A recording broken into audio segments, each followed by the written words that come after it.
Hello guys, welcome back to our channel NEET Sanjeevani and this is Hritik Chhabra here. तो जैसा कि मैंने आप सबको बोला था कि आपका नीट 22 के लिए मैं रैपिड बायोलॉजी एक कोर्स शुरू कर रहा हूँ पूरा, जिसमें कि रेगुलर हर वीक में वीडियोस आएंगी ताकि एक आपको प्रॉपर अंडरस्टैंडिंग मिल सके। जो गलतियां बच्चे अक्सर कर जाते हैं, जो नहीं करने वाली मिस्टेक्स होती हैं, आप उन मिस्टेक से बच सकें। क्योंकि आप देख रहे हैं, मैंने आपको बोला था ये एक वीक है आपके पास, अपना नीट का पेपर एनालाइज कीजिए कि वहाँ पर क्वेश्चन आ कहाँ से रहे हैं। तो खासकर आपने बायोलॉजी में देखा होगा कि एनसीईआरटी से बाहर आपको मेरे हिसाब से क्वेश्चन नहीं दिखे होंगे। तो हमको क्या करना है, हमको एनसीईआरटी को ही रेफरेंस मानकर पूरी मैं आपको हर चैप्टर का रिव्यू दूंगा।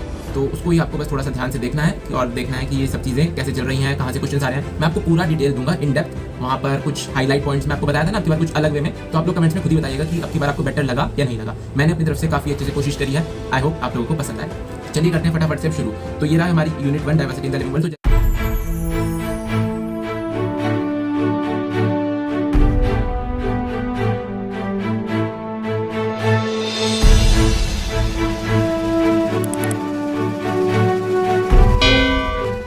तो जैसे कि मैंने आप सबको पहली बात बताया था कि शेड्यूल हम थोड़ा सा अलग रखेंगे। पहले तो हम लिविंग वर्ल्ड चैप्टर ही कर रहे हैं, लेकिन उसके बाद हम करेंगे बायोमोलिक्यूल्स बजाय बायोलॉजिकल क्लासिफिकेशन के। तो वो शेड्यूल अगर आप देखना चाहते हैं तो इससे जो प्रीवियस वीडियो थी आप वो जाकर देख सकते हैं, तो उसमें आपको क्लियर हो जाएगा। बाकी आगे वीडियोज़ आएंगी, आप उसके अकॉर्डिंग पढ़िए, आपको शेड्यूल की टेंशन लेने की ज़रूरत नहीं है। पढ़ाई आपकी यहाँ पर हो जाएगी, क्वेश्चंस आपको यहाँ पर भी मिलेंगे। टेलीग्राम का लिंक नीचे दे दूंगा, वहाँ पर भी आपको क्वेश्चंस मिल जाएंगे। एनसीईआरटी से मिलेंगे, प्रीवियस ईयर से मिलेंगे। इससे बाहर से मैं बिल्कुल नहीं दूंगा, क्योंकि मैं क्वेश्चंस खुद फ्रेम करूंगा, मैं किसी बुक से उठाकर नहीं दूंगा। फटाफट से चलिए करते हैं शुरू। ये रही हमारी unit diversity in the living world. तो इसके बारे में फटाफट से करते हैं शुरू। तो सबसे पहले यहाँ पर ये बात ध्यान रखने वाली है, यहाँ पर अर्नस्ट मायर साइंटिस्ट के बारे में एक छोटी सी डिटेल बताई गई है। तो हालांकि इतनी इंपॉर्टेंट नहीं है, इसलिए मैंने उसे येलो मार्कर से मार्क करा। आपको मैं एक और बता दूँ, जो येलो मार्कर वाली ये चीज़ें हैं सारी, ये वो चीज़ें हैं जो आपको अपने, अगर आप नोट्स बना रहे हैं, मान लीजिए आप अभी 12th के बाद पहली बार ड्रॉप ले रहे हैं, या आप अभी 12th में या 11th में ही अभी और आप पढ़ रहे हैं, तो आप येलो वाले नोट्स ज़रूर बनाएं, मैं चाहूँगा। और अगर आप ड्रॉपर हैं तो आप ग्रीन वाले नोट्स तो ज़रूर बनाएं, और येलो वाले नोट्स आपकी इच्छा है, क्योंकि आपने एनसीईआरटी एक बार अच्छे से पढ़ी हुई है और अब आप उन मिस्टेक्स को सुधारने के लिए यहाँ पर आए हैं, अगर आप ये वीडियो देख रहे हैं तो यहाँ पर अर्नस्ट मायर के बारे में बताया गया है कि उन्होंने जो करंटली एक्सेप्टेड डेफिनेशन है स्पीशीज़ की, वो अर्नस्ट मायर ने दी थी। तो इनके बारे में ये बात आप ध्यान रखिएगा, किसने दी थी? अर्नस्ट मायर ने। और इनके बारे में एक और खास बात, इनको ट्रिपल क्राउन ऑफ बायोलॉजी बोला जाता है। ऐसा क्यों? क्योंकि इनको 3 प्राइजेस मिले थे, अवार्ड किए गए थे अलग अलग फील्ड में। तो उसके बेसिस पर, बाकी हालांकि ये इतना इंपॉर्टेंट चीज़ नहीं थी, फिर भी चलिए अब मैं आपको एक प्रीवियस ईयर एनालिसिस देना चाहूँगा। सबसे पहले मैंने बोला था ना अलग वे में, तो अलग वे में पूरा मैं प्रॉपर एनालिसिस के साथ आपको बताने वाला हूँ। तो सबसे पहले हम बात करें 2013 से हमने 2021 तक का लिया है पूरा का पूरा जो एनालिसिस अब तक इस चैप्टर का चलता हुआ आ रहा है। तो 13 में आए 2 क्वेश्चन, जिसमें से एक था टैक्सोनॉमिक कैटेगरी से और दूसरा था टैक्सोनॉमिक एड से। 2014 में कोई क्वेश्चन नहीं आया, 15 में कोई क्वेश्चन नहीं आया, फिर 16 में फिर 2 क्वेश्चन आए, what is living and binomial nomenclature, जो कि काफ़ी इंपॉर्टेंट टॉपिक है। 17 में नहीं आया, फिर 18 में सिर्फ एक क्वेश्चन टैक्सोनॉमिकल एड से, और वो भी मैचिंग टाइप क्वेश्चन था। मैचिंग टाइप क्वेश्चन इसमें काफ़ी इंपॉर्टेंट होते हैं।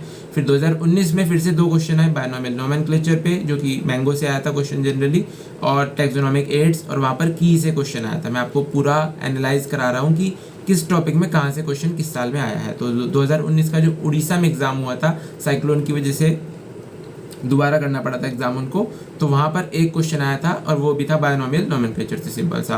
फिर 2020 और 2021 में एक भी क्वेश्चन फिर से नहीं आया। तो आप एक ट्रेंड देख पा रहे होंगे मेरे हिसाब से कि पहले 2 क्वेश्चन, फिर 2 साल नहीं आए, फिर 2 क्वेश्चन, फिर 2 साल नहीं आए। 18 में भी आप ना के बराबर ही लगे चलिए, फिर 19 में आया, और फिर 20-21 में फिर नहीं आया। तो 22 में मैं एक्सपेक्ट करता हूँ कि इस चैप्टर से क्वेश्चन आना चाहिए, क्योंकि जब एग्जामिनर्स एग्जाम सेट करते हैं ना, वो चेक करते हैं कि किस चैप्टर से क्वेश्चंस दिए जा रहे हैं, कौन चैप्टर छूट रहा है, तो उन चैप्टर्स को वो कवर करने की कोशिश करते हैं। तो मेरा मानना है 1 से 2 क्वेश्चन इस चैप्टर से अगले साल बिल्कुल आने वाला है, इस बात को आप नोट कर लीजिए। अगर ना भी आया तो कोई दिक्कत नहीं, चैप्टर छोटा सा है, फटाफट से मैं ख़त्म करने वाला हूँ इस चैप्टर को।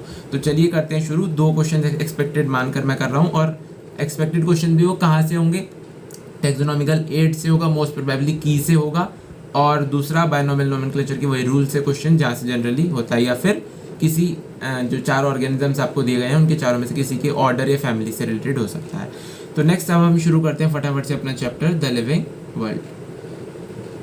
तो यहाँ पर व्हाट इज़ लिविंग से हम ऊपर का इतना कुछ खास नहीं है हमारा, तो व्हाट इज़ लिविंग से शुरू करते हैं। तो मेनली हमारे जो growth, reproduction, ability to sense environment and mount a suitable response, तो ये सब हमारे बेसिक कैरेक्टरिस्टिक्स होते हैं जो कि हम लिविंग ऑर्गेनिजम्स के लिए डिफाइन करते हैं। तो सबसे पहले हम बात करेंगे ग्रोथ की। तो सारे ऑर्गेनिजम्स ग्रो करते हैं, जैसा कि यहाँ पर लिखा भी है कि increase in mass and increase in number of individuals are twin characteristics of growth. तो ये बात आप ध्यान रखिएगा, ये दोनों ग्रोथ के ही कैरेक्टरिस्टिक्स हैं, चाहे आपका ये मास बढ़ा है चाहे आपका ये नंबर बढ़ा है, ग्रोथ तो हुई है। फिर बात करें हम मल्टीसेलुलर ऑर्गेनिज्म की, तो मल्टीसेलुलर ऑर्गेनिज्म जो होते हैं ये ग्रो करते हैं जनरली बाय सेल डिवीजन।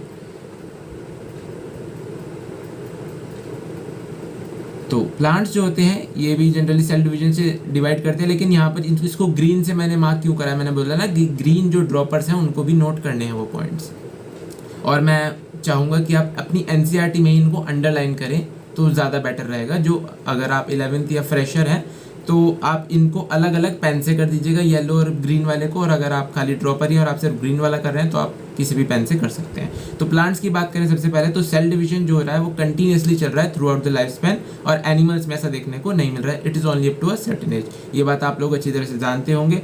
और जो यूनिसेलुलर ऑर्गेनिजम्स होते हैं वो सेल डिवीजन से ही ग्रो करते हैं। फिर हम बात करें जो इन विट्रो कल्चर्स में हम इजीली ऑब्जर्व कर सकते हैं इन सेल्स को, जनरली इनका नंबर काउंट करके कि कितने सेल्स यहाँ पर मौजूद हैं, तो माइक्रोस्कोप में हम ऐसे देख सकते हैं। फिर बात करें हम मेजॉरिटी ऑफ हायर एनिमल्स और प्लांट्स में, तो जो ग्रोथ और रिप्रोडक्शन होते हैं these are mutually exclusive events. ये बहुत इंपॉर्टेंट लाइन है, बच्चे इसमें कंफ्यूज होते हैं। जो हायर एनिमल्स और प्लांट्स होते हैं उनमें क्या होता है, ग्रोथ और रिप्रोडक्शन म्यूचुअली एक्सक्लूसिव इवेंट्स है, यानी कि जो लोअर ऑर्गेनिजम्स हैं उनमें तो ग्रोथ रिप्रोडक्शन जनरली सिनोनिमस होते हैं, लेकिन जो हायर एनिमल्स या प्लांट्स हैं उनमें ये दोनों प्रॉपर्ली अलग अलग टर्म्स है, इसलिए बोला है म्यूचुअली एक्सक्लूसिव। इंक्लूसिव मतलब होता है एक जैसा, एक्सक्लूसिव मतलब होता है अलग अलग।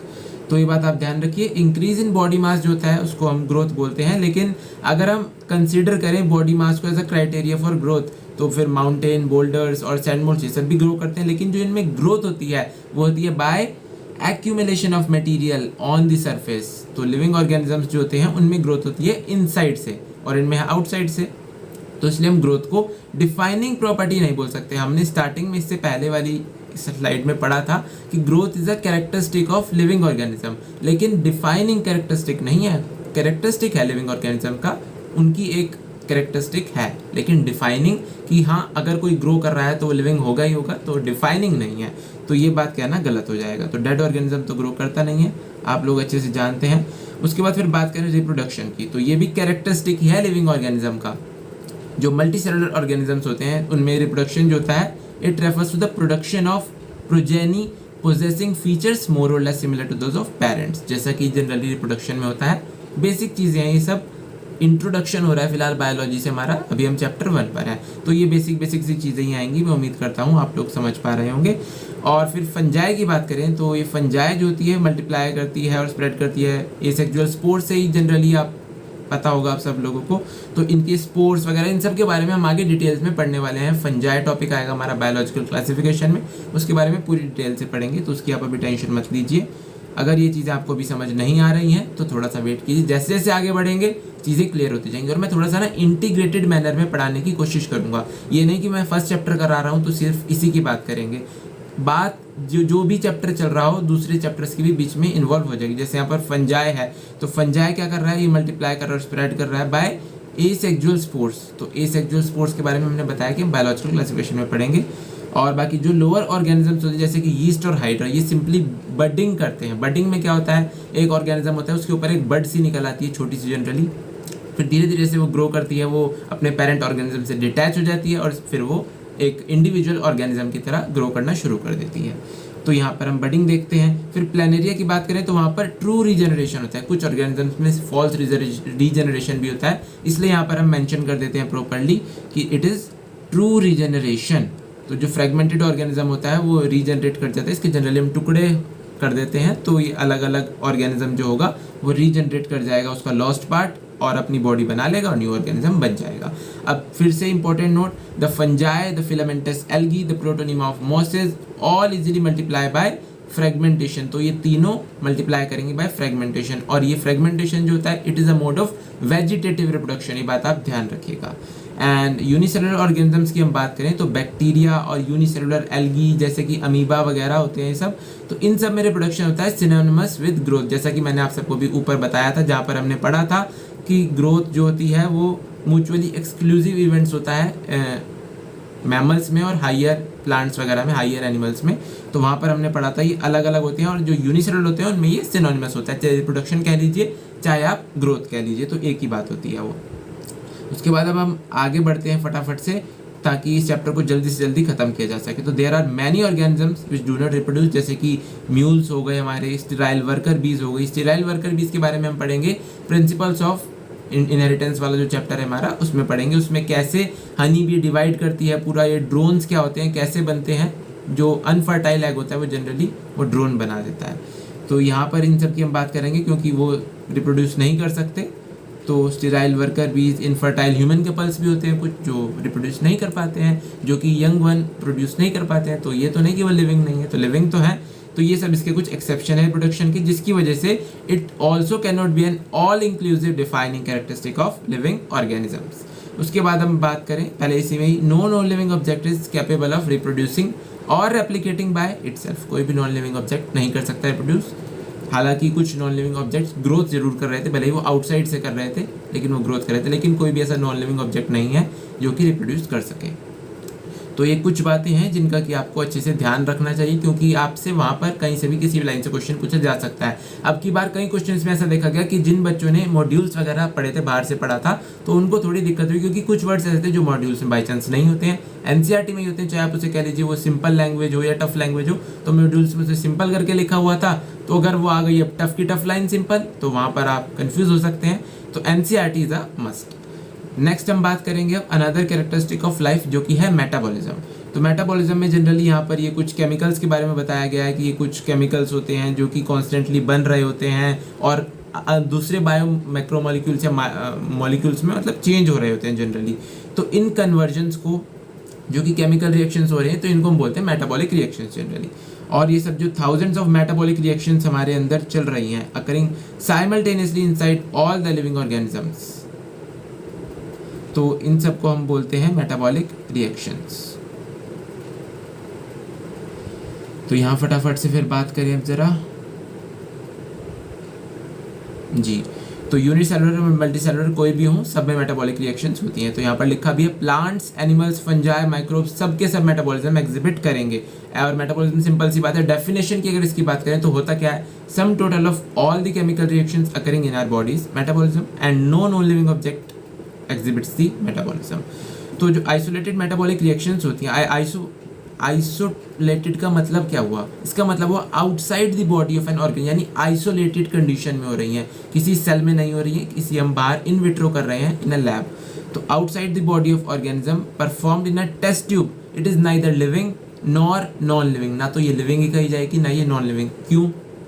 क्योंकि मेटाबॉलिज्म जो है वो तो डिफाइनिंग फीचर है सारे लिविंग ऑर्गेनिजम्स का विदाउट एक्सेप्शन। तो जो आइसोलेटेड मेटाबॉलिक रिएक्शंस है जो इन विट्रो होती हैं, these are not living things, ये कोई लिविंग थिंग्स नहीं है, लेकिन लिविंग रिएक्शंस तो हैं, क्योंकि देखिए मेटाबॉलिक रिएक्शन है, अपने आप कन्वर्जन हो रहे हैं, तो लिविंग रिएक्शन है, लेकिन लिविंग थिंग्स नहीं है। इसलिए हमने यहाँ पर ये नहीं बोला कि metabolism is the defining property of the life forms. यहाँ पर हमने बोला है हालांकि कि मेटाबॉलिज्म डिफाइनिंग प्रॉपर्टी है विदाउट एक्सेप्शन, लेकिन हम ये यहाँ पर नहीं बोल रहे हैं, हम ये बोल रहे हैं कि सेलुलर ऑर्गेनाइजेशन जो है वो डिफाइनिंग फीचर है। क्योंकि इन विट्रो अगर हम करेंगे यानी आउटसाइड द सेल, तो वहाँ पर वो लिविंग रिएक्शन जरूर है, तो इसलिए डाउट हो सकता है। तो इसलिए हमने बोला कि सेलुलर ऑर्गेनाइजेशन जो उसके अंदर रिएक्शन होगी उसको हम बोलेंगे लिविंग रिएक्शन, और वो होगी लिविंग ऑर्गेनिजम्स में, क्योंकि लिविंग ऑर्गेनिजम्स ही सेल से बने हैं। तो cellular organisation of the body is the defining feature of life forms. तो ये हमारा पहला डिफाइनिंग फीचर आया लाइफ फॉर्म्स का। उसके बाद अब हम बात करते हैं कॉन्शियसनेस के बारे में। तो ये टेक्निकली काफ़ी कॉम्प्लिकेटेड फीचर है सभी लिविंग ऑर्गेनिजम्स का, and it is the ability to sense their surrounding और environment and respond to this environmental stimuli. तो जितने भी ऑर्गेनिजम्स हैं from the prokaryotes to the most complex eukaryotes, they all can sense and respond to environmental cues. तो जो photo period होता है वो अफेक्ट कर देता है रिप्रोडक्शन इन सीजनल ब्रीडर्स, जैसे कि कुछ प्लांट्स होते हैं, एनिमल्स होते हैं, तो उनमें फोटो पीरियड से भी फर्क पड़ता है। तो ये सब एनवायरमेंटल स्टिमुलस के अगेंस्ट रिस्पॉन्ड ही हैं, सारे के सारे रिस्पॉन्सेज हैं। तो जो ह्यूमन बींग है, it is the only organism who is aware of himself, that is has self consciousness. तो सेल्फ कॉन्शियसनेस सिर्फ ह्यूमन बीइंग के पास ही है। तो कॉन्शियसनेस लेकिन डिफाइनिंग फीचर है, ये नहीं कि सेल्फ कॉन्शियसनेस होना जरूरी है। कॉन्शियसनेस डिफाइनिंग फीचर है ऑफ लिविंग ऑर्गेनिज्म। अब सबसे बड़ा क्वेश्चन यहाँ पर क्या उठता है कि the patients lying in coma in hospitals virtually supported by machines, जो कि हार्ट और लंग को रिप्लेस कर देती है जनरली। तो पेशेंट जो होता है वो जनरली ब्रेन डेड होता है और उसमें कोई सेल्फ कॉन्शियसनेस नहीं होती है। तो ये जो पेशेंट्स होते हैं who never come back to normal life, तो इनको हम लिविंग बोले या नॉन लिविंग? इनको हम बोलेंगे नॉन लिविंग, क्योंकि इनमें जो कॉन्शियसनेस होती है वो काफ़ी नेग्लिजिबल लेवल पर मैं कहूँगा होती है। तो इनको हम सिंपल सी बात है नॉन लिविंग ही बोलेंगे मेरे हिसाब से। आप गूगल पर सर्च करके भी देख सकते हैं, वहाँ पर भी कोई क्लियर कट आंसर ऐसा नहीं दिया गया है इसका। लेकिन ना तो इसे हम लिविंग तो बिल्कुल नहीं बोल सकते हैं, लेकिन नॉन लिविंग बोल सकते हैं to the most of the extent. तो इसलिए हम इसको मानेंगे नॉन लिविंग। इस पे क्वेश्चन बनना मुश्किल है क्योंकि ये काफ़ी कंट्रास्टिंग सा है क्वेश्चन। बाकी अगर क्वेश्चन आए तो आप नॉन लिविंग लगाइएगा, 98% मेरे हिसाब से ये सही होगा। उसके बाद अब हम बात करें, जो सारे लिविंग फिनोमिनाज होते हैं वो अंडरलाइंग इंटरेक्शंस की वजह से हो रहे हैं। हमारी बॉडी में जितने भी फिनोमिनाज हो रहे हैं, जो भी हम ह्यूमन फिजियोलॉजी में आगे पढ़ेंगे, डाइजेशन, एक्सचेंज ऑफ गैसेस जो हो रहा है, हमारा सर्कुलेटरी सिस्टम, एक्सक्रीशन, तो ये सब कैसे हो रहा है? ये अंडरलाइंग जो इंटरेक्शंस हैं सेल्स की, उनकी वजह से हो रहा है। जो हमारे टिश्यूज़ होते हैं, जो उनकी प्रॉपर्टीज़ हैं, देखिए जनरली कोई उनके कॉन्स्टिट्यूएंट सेल्स की वजह से नहीं है कि अगर एडिपोसाइट से लिवर बना है तो लिवर इस वजह से हिपैटोसाइट से बना है तो इस वजह से वो लिवर बाइल सिक्रेट कर रहा है या अमोनिया की जो साइकिल है वो सब करवा रहा है, ऐसा कुछ नहीं है। It is the property of tissues are not present in the constituent cells but arise as a result of interaction among the constituent cells. तो जो कॉन्स्टिट्यूएंट सेल्स हैं, जब उनके अंदर इंटरेक्शंस होगा एक दूसरे के लिए, तब जाकर वो ये जो फिनोमिनाज होते हैं हमारे, उनको वो करवा पाएगा। तो ये जो इंटरेक्शंस होते हैं, these result in emergent properties, जो कि हायर लेवल ऑफ ऑर्गेनाइजेशन पे देखने को मिलती हैं। तो जो लिविंग ऑर्गेनिजम्स हैं, जनरली हमें यहाँ से समझ के आया, they are self replicating, evolving, self regulating, interactive systems which are capable of responding to external stimuli. तो जितने भी लिविंग ऑर्गेनिजम्स हैं, प्रेजेंट, पास्ट, फ्यूचर, ये सब लिंक होते हैं to one another by the sharing of common genetic material but to varying degrees. और जितना भी ग्रीन पार्ट है ना, ये वो पार्ट है जहाँ से क्वेश्चन पूछे जा चुके हैं और पूछे जाने की संभावनाएं हैं। तो इसके बारे में आप प्लीज़ ध्यान रखिएगा ज़रूर, कि इसका ध्यान रखिएगा, कोई मिस्टेक ना होने पाए, इन चीज़ों को आप ध्यान रखिएगा। अब आते हैं अपने नेक्स्ट टॉपिक की तरफ, जो है कि diversity in the living world. तो यहाँ करते हैं इसे फटाफट से शुरू। तो इसमें जनरली सिंपल सी ये कुछ बातें दी गई हैं डाइवर्सिटी के बारे में, कि जितने भी different kind of plant, animals या ऑर्गेनिज्म जो कि हम देखते हैं, वो सब स्पीशीज़ को रिप्रेजेंट करते हैं जनरली।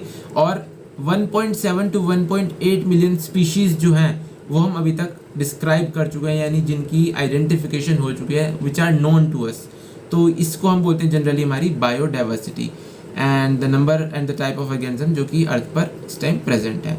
तो हमें क्या करना है, हमें एक कोई सिस्टम होना चाहिए जिसमें हम सारे ऑर्गेनिज्म को क्लासिफाई कर सकें। अब इतने सारे ऑर्गेनिजम्स को हम पढ़ना चाहें अगर, तो कुछ एक तरीका तो होना चाहिए ना, कि एक ऑर्गेनाइज्ड वे होना चाहिए हर चीज़ को पढ़ने का। जैसे हमने ऑर्गेनाइज्ड वे में अपना शेड्यूल बनाया है, ऐसे ही हर चीज़ को पढ़ने का एक ऑर्गेनाइज्ड वे होना चाहिए। तो ऐसे ही यहाँ पर भी इन सब ऑर्गेनिजम्स को पढ़ने का एक ऑर्गेनाइज्ड वे चाहिए था। So there is a need to standardise the naming of living organisms, जिससे कि एक पर्टिकुलर ऑर्गेनिज्म का एक ही नाम हो पूरे वर्ल्ड में। तो उस प्रोसेस को हमने बोला nomenclature, and this is only possible when the organism is described correctly and we know to what organism the name is attached. और ये तभी पॉसिबल है जब हम जानते हो, उसकी आइडेंटिफिकेशन हम कर सकें, उसके कुछ कैरेक्टर्स के बारे में जब हम समझ सकें, तभी हम उसे आइडेंटिफाई कर पाएंगे और तभी हम उसे कोई ऐसा नाम दे पाएंगे जो उसके कैरेक्टर से रिलेटेड हो, ताकि उसके जैसे जब और स्पीशीज़ हमको मिले तो हम उनको भी उसी के अकॉर्डिंग नाम दे पाएँ। तो ये आइडेंटिफिकेशन और नोमेनक्लेचर ज़रूरी है।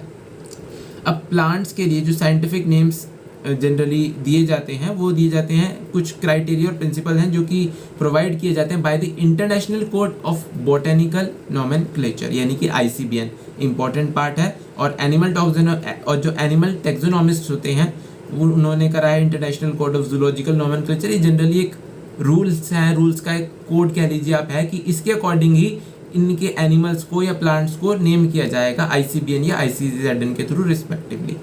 तो बायोलॉजिस्ट जो हैं वो यूनिवर्सली एक्सेप्टेड सिस्टम को फॉलो करते हैं to provide scientific name to known organisms. और जो ये नाम होता है, इसके दो कंपोनेंट्स होते हैं जनरली, जेनेरिक नेम और स्पेसिफिक एपिथेट।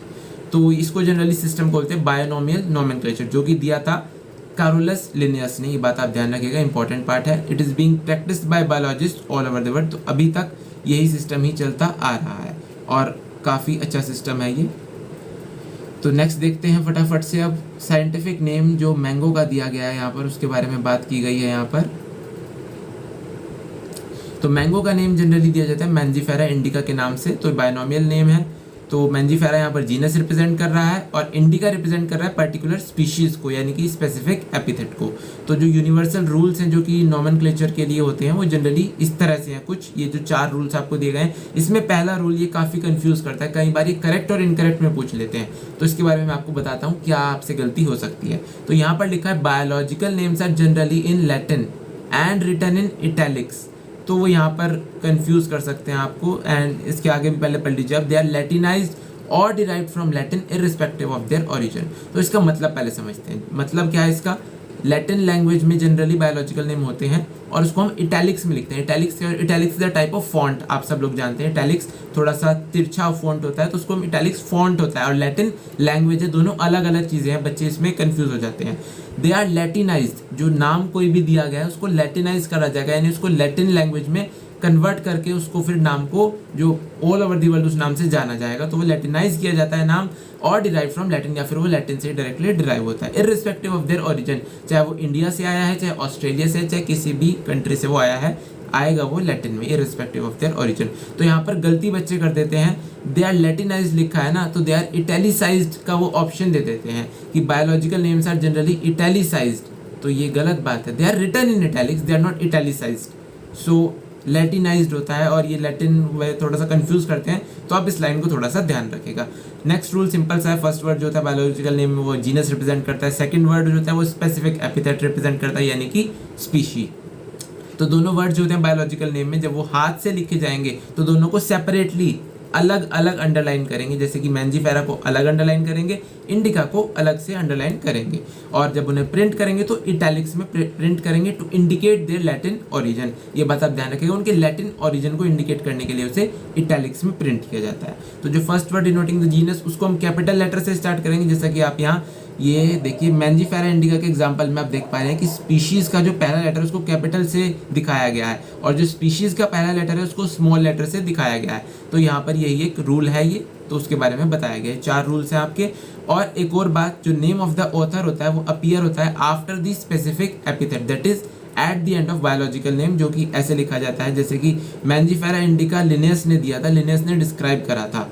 तो मैंजीफेरा इंडिका, उसके बाद आगे लिन लिखेंगे, पूरा नाम नहीं लिखते और डॉट लगा देंगे, और उनका भी पहला वर्ड कैपिटल आता है जनरली, क्योंकि नेम्स जो होते हैं वो जनरली कैपिटल वर्ड से ही शुरू होते हैं। तो लिनियस ये हो गया यहाँ पर। उसके बाद it is nearly impossible to study all the living organisms, तो इसलिए हमको क्लासिफिकेशन की जरूरत पड़ी कि हम ऑर्गेनिज्म को क्लासीफाई करें, जैसा कि मैंने आपको बताया ऑर्गेनाइज वे होना चाहिए। तो क्लासिफिकेशन जनरली एक प्रोसेस है by which anything is grouped into convenient categories based on some easily observable characters. तो किसी इजीली ऑब्जर्वेबल कैरेक्टर जो किसी ऑर्गेनिज्म का हो उसके बेस पर उस ऑर्गेनिज्म को हम क्लासीफाई करते हैं और उन ऑर्गेनिजम्स के साथ प्लेस करते हैं, उन ग्रुप में प्लेस करते हैं जिसमें और भी वैसे ऑर्गेनिजम्स हो जो जिनके पास वैसे ही कैरेक्टर्स हों।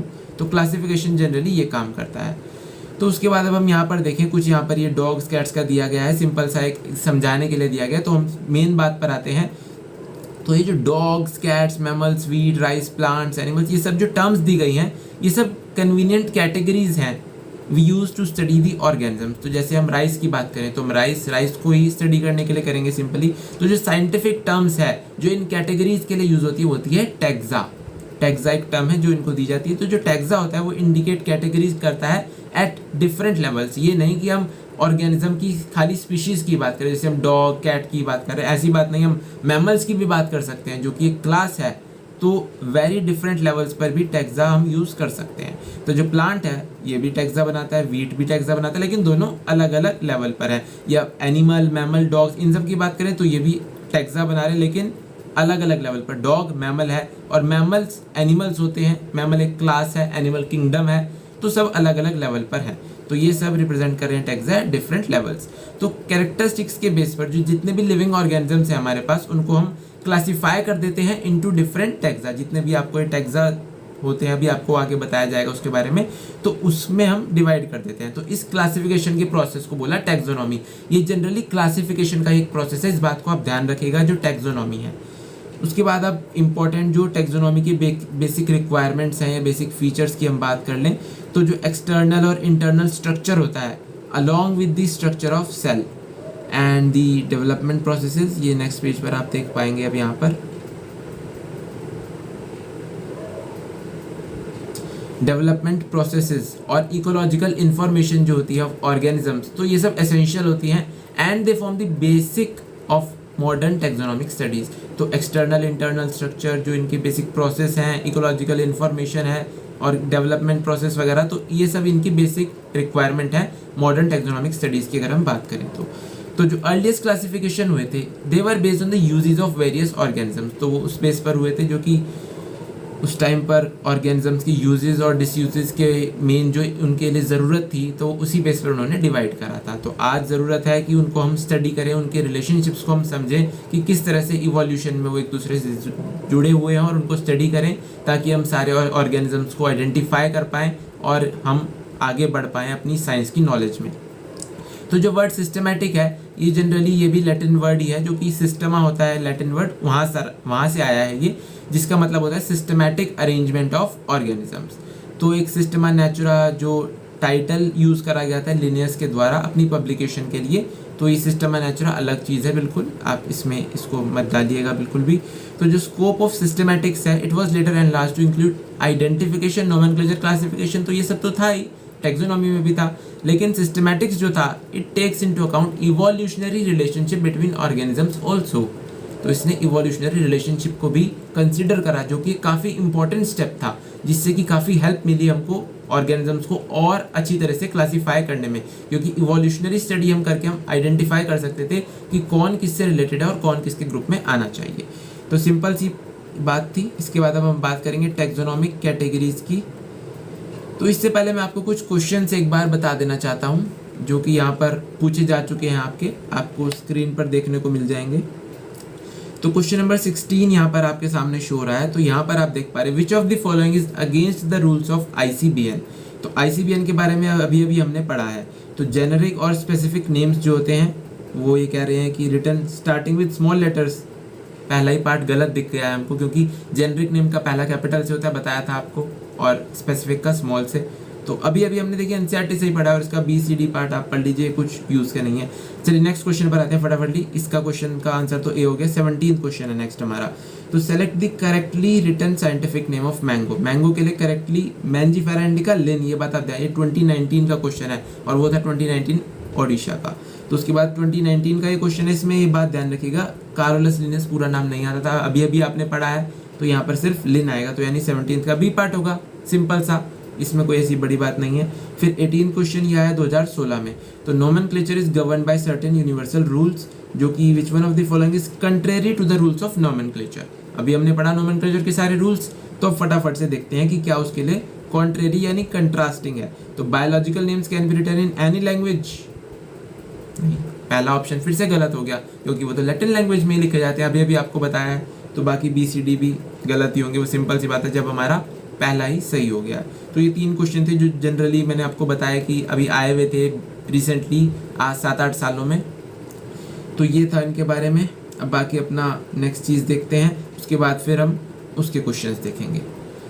तो यहाँ पर हम फटाफट से देखते हैं टैक्सोनॉमिकल कैटेगरीज जो है हमारी, इनके बारे में। तो क्लासिफिकेशन जो है कोई सिंगल स्टेप प्रोसेस तो देखिए है नहीं, it involves hierarchy of steps, जो कि हर स्टेप एक कैटेगरी या एक रैंक रिप्रेजेंट करता है, जिसको कि हम टैक्सा बोलते हैं या टैक्सॉन बोलते हैं। तो जो टैक्सोनॉमिक कैटेगरी होती है, इन सब को जब हम एक हायरार्की में रखते हैं तो वो टैक्सोनॉमिक हायरार्की बन जाती है।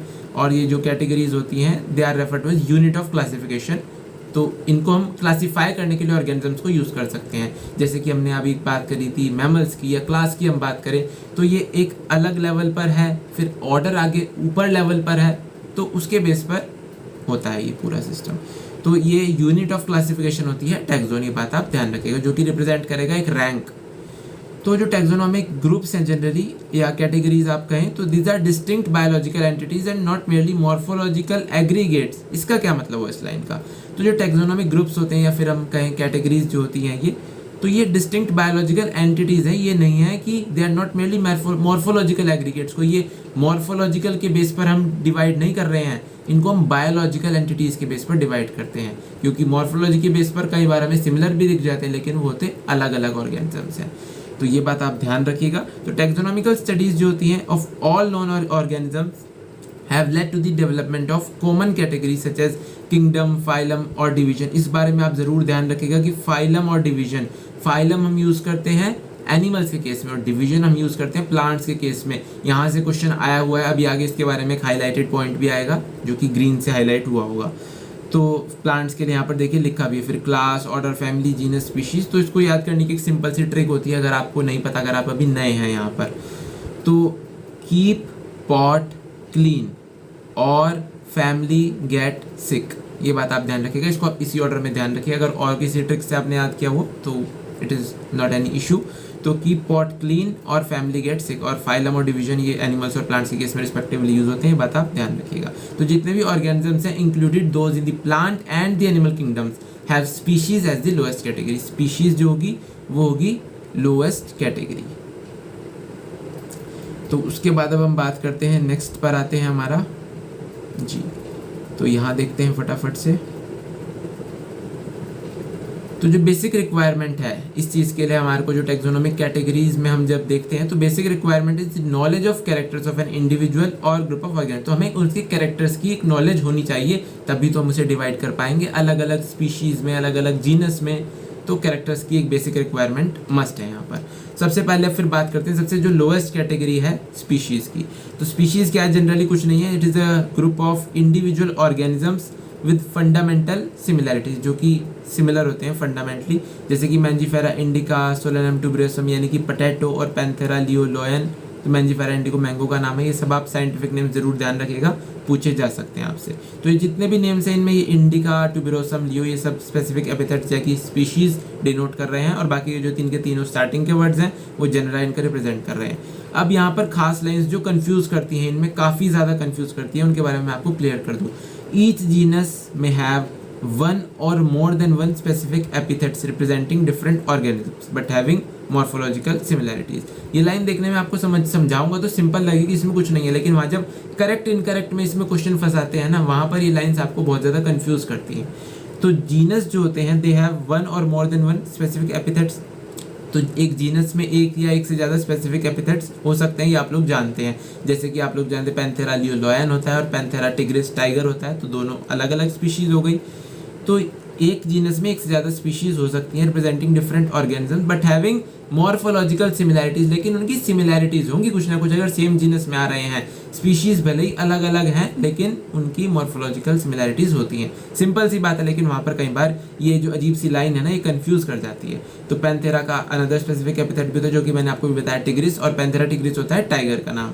और फिर सोलेनम की हम बात करें तो सोलेनम होता है, it includes species like nigrum, मेलॉन्जिना।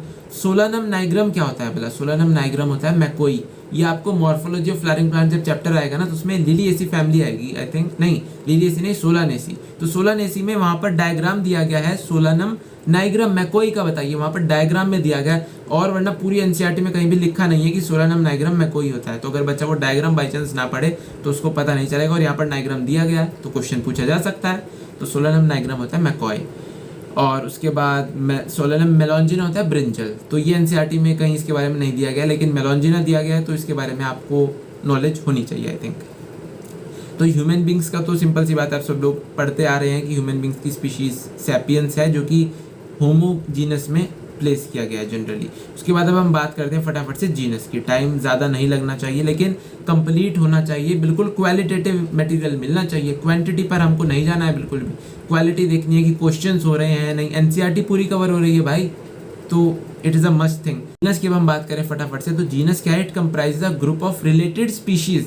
जो स्पीशीज़ के अलग अलग स्पीशीज़ हैं उनका जनरली एक ग्रुप है अलग अलग, जैसे लियो हो गया, लॉयन का हो गया, टिग्रिस टाइगर का, तो उन सबको एक जगह प्लेस कर दिया तो उसको बोल दिया हमने जीनस। तो एक रूम में प्लेस कर दिया तो वो जीनस पैंथेरा, जीनस उस रूम का नाम हो गया पैंथेरा, जिसमें कि ये सब आ रहे हैं। तो it is a group of related species which has more characters in common in comparison to species of other genera. फिर से कंफ्यूजिंग लाइन है, क्लियर करता हूँ मैं, घबराइए मत आप बिल्कुल भी। It is a group of related species which has more characters in common. इसमें जो कैरेक्टर्स होंगे वो कॉमन होंगे, जो एक जेनरा की स्पीशीज में होंगे in comparison to species of other genera. जैसे कि हम बात करें, मान लीजिए एक है पैंथेरा, एक हम बात करें फेलिस की बात कर लें, हाँ फेलिस की बात कर लेते हैं।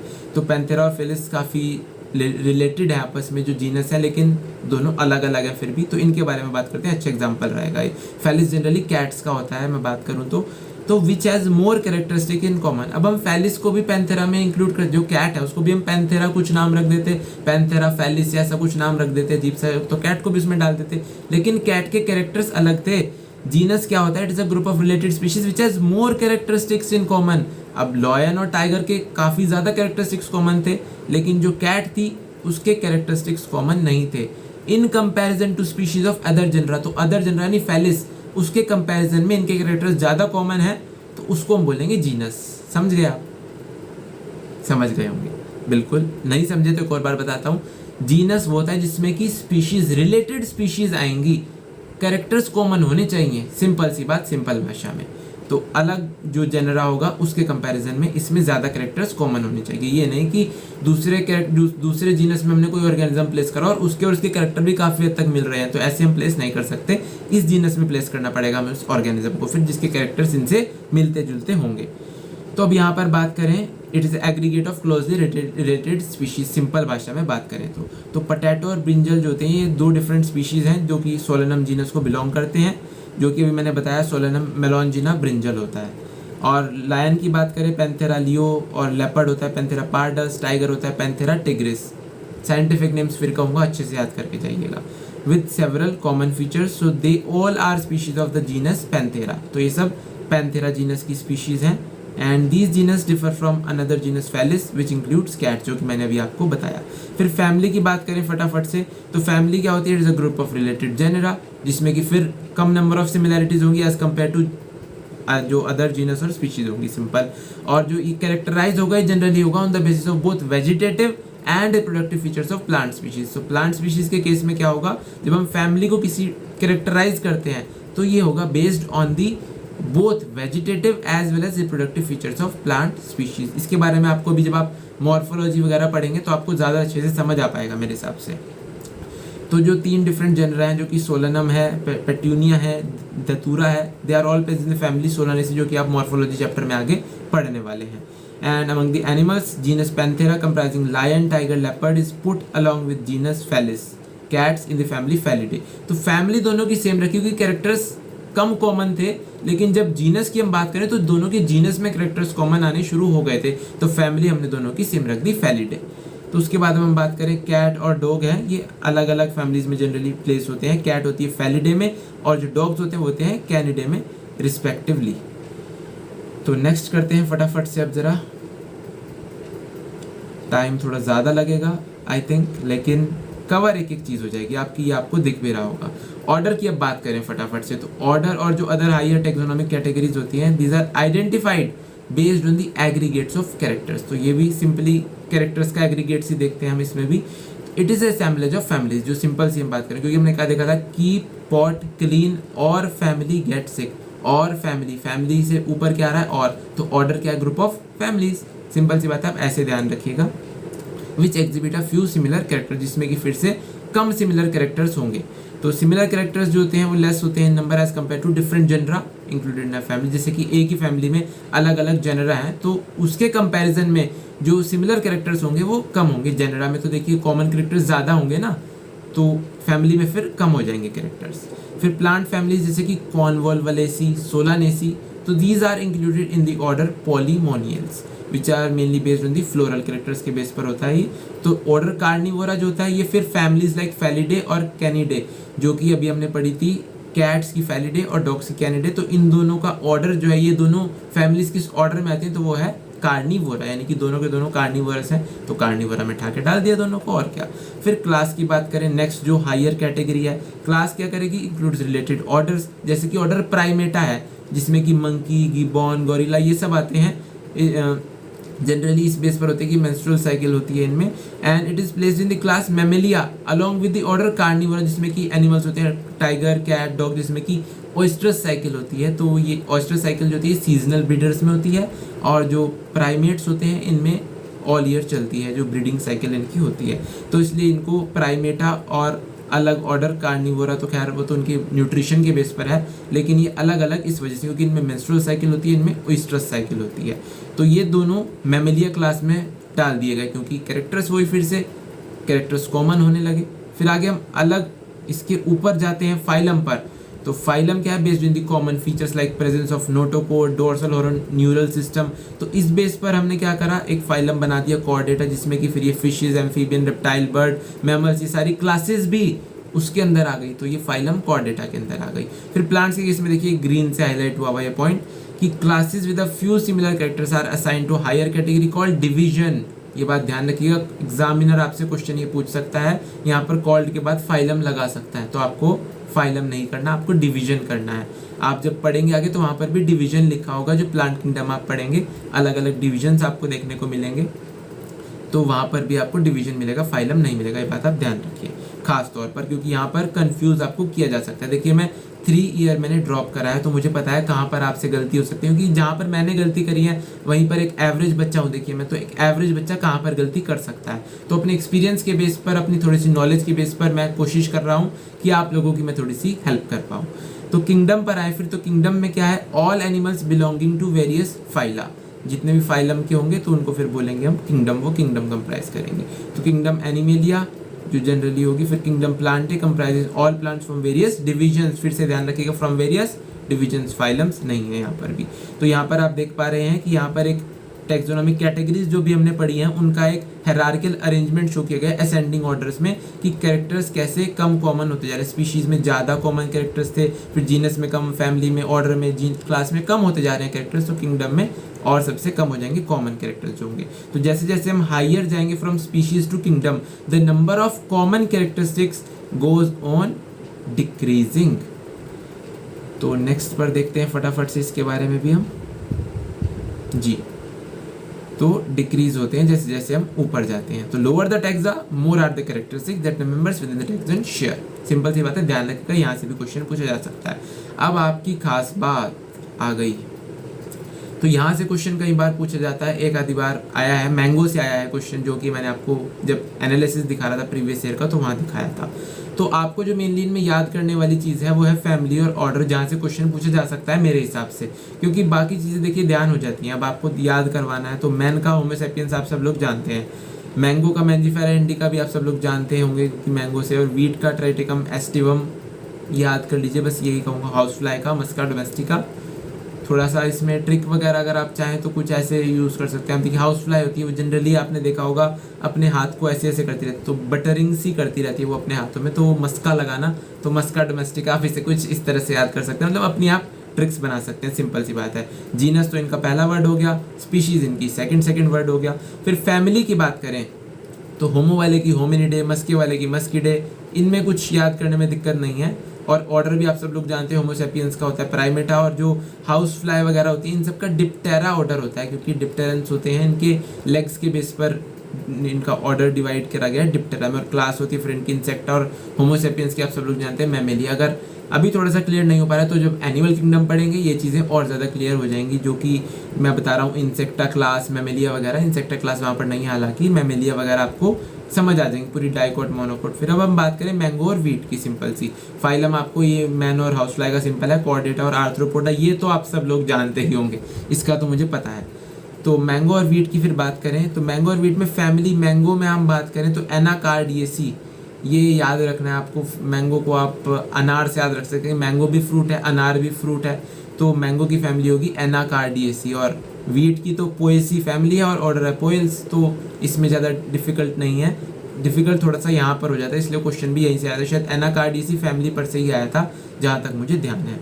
तो उसके बाद फिर ऑर्डर इसका है सेपिंडेल्स, तो ये चीज़ आपको थोड़ी सी याद रखने वाली है बस, बाकी और कुछ आपको इसमें दिक्कत नहीं करेगा, और क्वेश्चन भी यहीं से बन सकता है, तो इतना तो याद थोड़ा बहुत पढ़ेंगे, 4-5 बार पढ़ेंगे याद हो जाएगा, सिंपल सा। टैक्सोनॉमिकल एड्स पर आते हैं फिर हम फटाफट से। टैक्सोनॉमिकल एड्स जनरली वो डिवाइसेस हैं या वो चीज़ें हैं जिनसे कि हम टैक्सोनॉमिक स्टडीज़ करने वाले हैं। तो जो कलेक्शन होता है ऑफ एक्चुअल स्पेसिमेंट्स जो कि प्लांट और एनिमल स्पीशीज़ के होते हैं वो इसमें एसेंशियल है, इसमें हम किसी फोटोग्राफ के बेस पर काम नहीं कर सकते हैं। तो जो कलेक्शन होना चाहिए एक्चुअल स्पेसिमेन का वो एसेंशियल है and is the prime source of taxonomic studies. Important point है, ध्यान रखिएगा क्योंकि एसेंशियल है चीजें। And it is used for the classification of an organism and the information gather is also stored along with the specimen, और specimen को भी store करके रखा जाता है विद द इंफॉर्मेशन जो कि उससे हमने कलेक्ट करी है। तो अब हमने कुछ ये 2-4 पढ़ने हैं टैक्सोनॉमिकल एड्स, तो इसके बारे में फटाफट से देखते हैं। हर्बेरियम है सबसे पहला हमारा टैक्सोनॉमिकल, जो कि काफ़ी इंपॉर्टेंट है। तो हर्बेरियम जो होता है वो जनरली होता है store house of collected plant specimens that are dried, pressed and preserved on sheets. तो जनरली हर्बेरियम के लिए हमको क्या करना होता है, हमने कोई लीफ की ट्विग ली, आप ऐसा मान लीजिए, उसको हमने ड्राई कर लिया, सुखा लिया थोड़ा सा, हमने अखबार में रखकर फिर उसे प्रेस कर देते हैं हम थोड़ा सा और उसको शीट पर चिपका देते हैं, तो वो एक बन जाता है हर्बेरियम हमारा। और हम उस प्लांट के बारे में या फिर वो जिस प्लांट की वो ट्विग है उसके बारे में फिर हम इन्फॉर्मेशन लिखते हैं कि हाँ इसका ये नाम है, उसके बारे में हम आगे पूरा पढ़ते हैं। तो ये जो शीट्स होती हैं इनको अरेंज किया जाता है एक सिस्टमेटिक मैनर में पूरा बढ़िया तरीके से।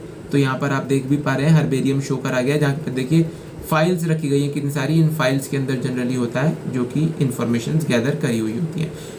तो इसको हम क्लासिफाई करते हैं according to universally accepted system of classification. तो जो स्पेसिमेंट्स होते हैं along with their descriptions on herbarium sheets, तो ये एक स्टोर हाउस बन जाता है या फिर रिपोजिटरी कह सकते हैं हम इसे फ्यूचर यूज़ के लिए। अगर हमें किसी प्लांट के बारे में जानना हो तो हम यहाँ से जान सकते हैं, यहाँ पर जाकर चेक कर सकते हैं। तो जो हर्बेरियम शीट्स होती हैं वो एक लेबल कैरी करती हैं जो कि प्रोवाइड करती हैं इन्फॉर्मेशन, जैसे कि date of collection, place of collection, वहाँ का उसका इंग्लिश नेम क्या है, उसका लोकल नेम, उस एरिया का जहाँ से उसे कलेक्ट करा गया वो क्या था, बॉटेनिकल नेम क्या है, फैमिली नेम क्या है उस प्लांट का, और कलेक्टर जिसने कलेक्ट करा है उसका नाम क्या है। तो हर्बेरिया इंपॉर्टेंट पॉइंट है। Herbaria is also serve as a quick referral system in taxonomical studies. तो टैक्सोनॉमिकल स्टडीज में उसमें अगर हमें क्विक रेफरेंस चाहिए हो, कभी हमें कभी इन्फॉर्मेशन लेनी हो, तो हर्बेरियम की तरफ कदम बढ़ाया जाता है कि हर्बेरियम में जाइए, वहाँ पर जाकर हमको पता चल जाएगा कि इस प्लांट से क्या मतलब इन्फॉर्मेशन, क्या नाम है इसका, क्या नहीं है, तो वहाँ पर हम जाते हैं जनरली। तो बॉटेनिकल गार्डन्स में क्या है, सिंपली लिविंग प्लांट्स का कलेक्शन है रेफरेंस के लिए, और प्लांट स्पीशीज जो कि इन गार्डन्स में होती हैं वो आइडेंटिफिकेशन पर्पस के लिए यूज़ करी जाती है। और जो भी प्लांट्स वहाँ पर होते हैं उन सब में लेबलिंग होती है इंडिकेटिंग इट्स बॉटेनिकल या साइंटिफिक नेम और फैमिली वगैरह। अब फेमस बॉटेनिकल गार्डन जहाँ से क्वेश्चन पूछा जाता है वो है रॉयल बॉटेनिकल गार्डन, नाम मैं आपको बता देता हूँ, जो कि क्यू इंग्लैंड में है। रॉयल बॉटेनिकल गार्डन, चाहे तो अपनी एनसीईआरटी में इसके ऊपर हल्का सा छोटा छोटा लिख सकते हैं रॉयल बॉटेनिकल गार्डन, ताकि जब आप रिव्यू ले रहे हो तो एक नज़र से आपकी निकल जाए।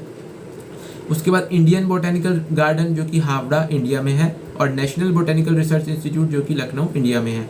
तो ये फेमस बॉटेनिकल गार्डन्स की लिस्ट है। अब बच्चे कंफ्यूज होते हैं, वहाँ पर क्वेश्चन आ जाता है इंडियन बॉटेनिकल गार्डन कहाँ पर है, हावड़ा में या लखनऊ में। तो दोनों लगभग सेम से ही नाम लगते हैं, इंडियन बॉटेनिकल गार्डन का हो या नेशनल बॉटेनिकल रिसर्च इंस्टीट्यूट को, तो सेम नाम कुछ। तो इसके लिए एक छोटी सी ट्रिक, ABCD के अकॉर्डिंग हम रखते हैं, अल्फ़ाबेट के अकॉर्डिंग। तो H के बाद क्या आता है, I, तो हावड़ा यानी कि इंडिया, और JKLMN, तो L के बाद क्या आता है, N, तो लखनऊ यानी कि नेशनल।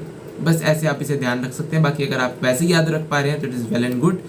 तो नेक्स्ट हमारा आता है म्यूजियम। तो म्यूजियम में क्या मिलता है हमको, वहाँ पर जनरली सेटअप होते हैं जनरली स्कूल्स या कॉलेजेस वगैरह में, वहाँ पर जनरली में देखने को मिलता है collection of preserve plant and animal specimens for study and reference. तो इसके लिए हमको देखने को मिलता है, और जो स्पेसिमेंट्स होते हैं they are generally preserve in the containers और jars in preservative solution. Generally formalin solution होता है उसमें रखा जाता है, ये आपको याद रखने की ज़रूरत नहीं है वैसे। तो जो उन कंटेनर्स में होते हैं फॉर्मेलिन डाल देते हैं जिससे कि वो ख़राब नहीं होते हैं स्पेसिमेंट्स जो होते हैं। और प्लांट और स्पेसिमेंट्स के बारे में एक और खास बात है कि दे में ऑल्सो भी प्रिजर्व ड्राई स्पेसिमेंट्स, इनको हम ड्राई फॉर्म में भी स्पेसिमेन की तरह यूज़ करते हैं। जैसे कि इंसेक्ट्स, इनको हम क्या कर सकते हैं, इंसेक्ट बॉक्सेस में प्रिजर्व करते हैं। पहले हम इन्हें कलेक्ट करेंगे, इनको फिर किल करके इनको पिन कर दिया जाता है इंसेक्ट बॉक्सेस में, जो कि ड्राई स्पेसिमेन का एक फॉर्म है। तो लार्जर एनिमल्स जैसे कि बर्ड्स और मैमल्स, इनको यूजुअली स्टफ किया जाता है और फिर प्रिजर्व करा जाता है, जो कि आजकल काफ़ी रेयर हो गया है, ये आजकल इस टेक्निक की तरफ कम मूव किया जा रहा है। तो इसको जनरली स्टफ क्या करते हैं, जनरली कॉटन फिल कर देते हैं, जो उनका स्केलेटन या जनरली जो उनकी बॉडी थी, तो उसमें से जो सारा उनकी स्केलेटन वगैरह निकाल कर, ताकि वो कुछ डिकम्पोज वगैरह का सिस्टम ना रहे, तो उस पर प्रॉपरली कोटिंग वगैरह करी जाती है जिससे कि वो ख़राब ना हो, सड़े वगैरह ना।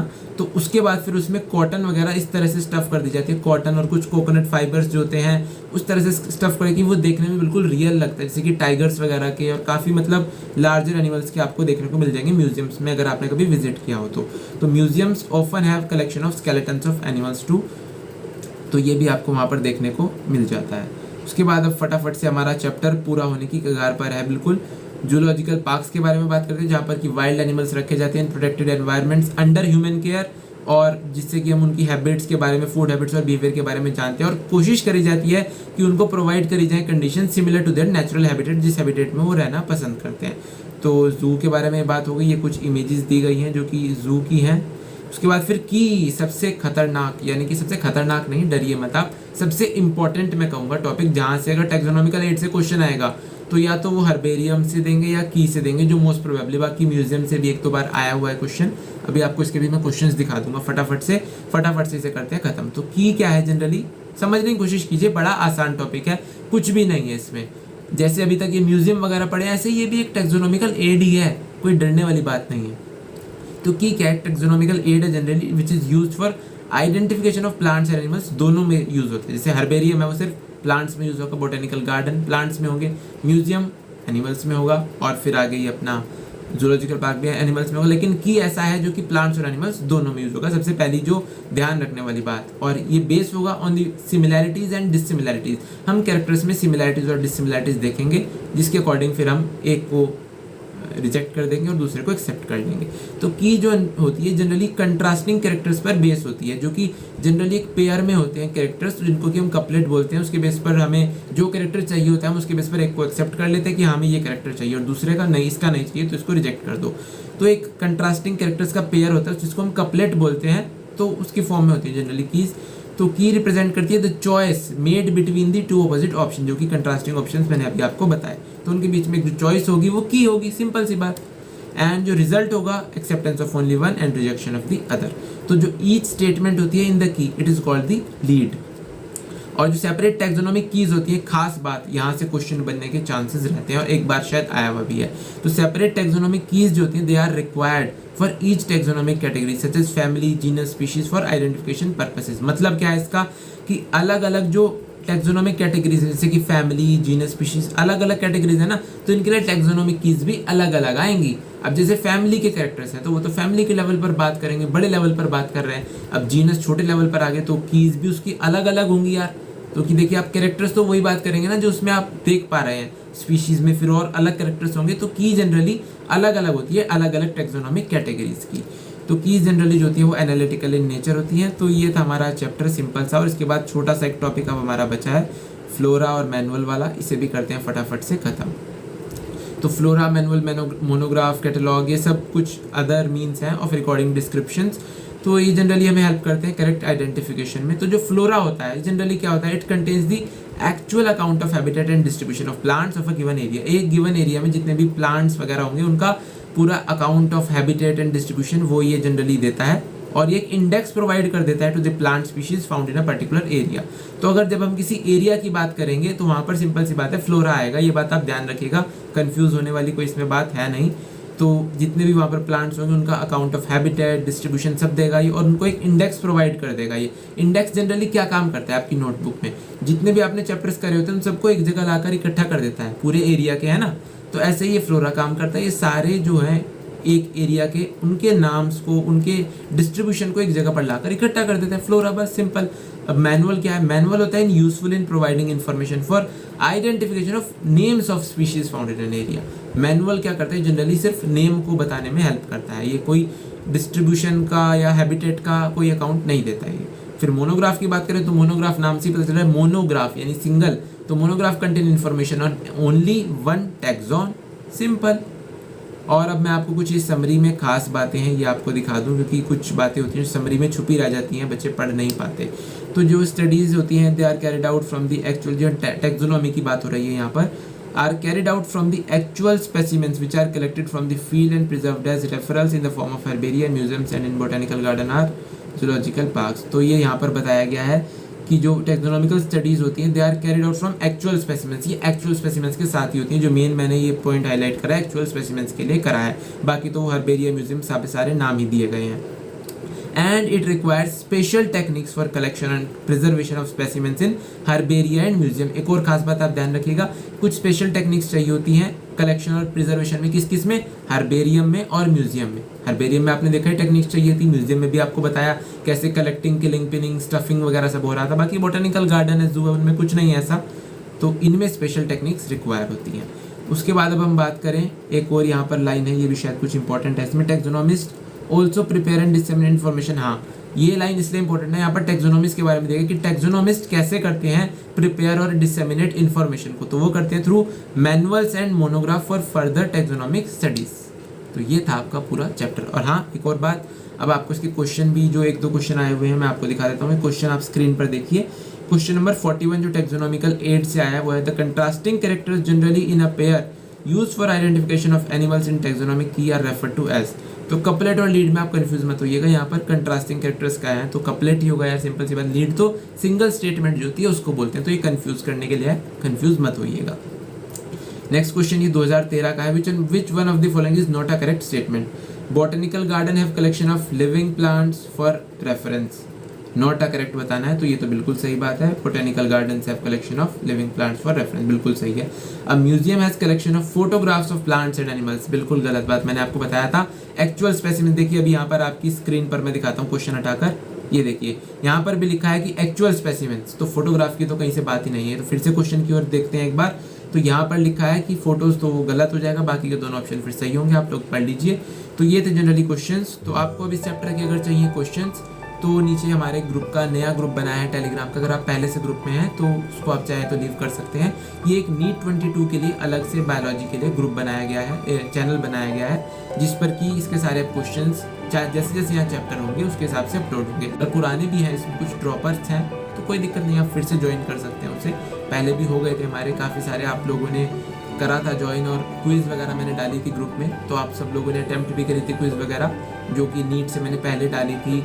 मैंने कोई एक 30 डे की क्विज़ सीरीज़ चलाई थी, जो मैंने उसे बिना किसी नेगोशिएशन के पूरा करा था। आप सब लोग जानते हैं जिन्होंने अटेम्प्ट करी थी वो क्विज़, मैंने 30 दिन कहे थे, तो 30 दिन में उसे पूरा करा था और पूरे के पूरे आपके सारे चैप्टर्स कवर भी करे थे उसमें।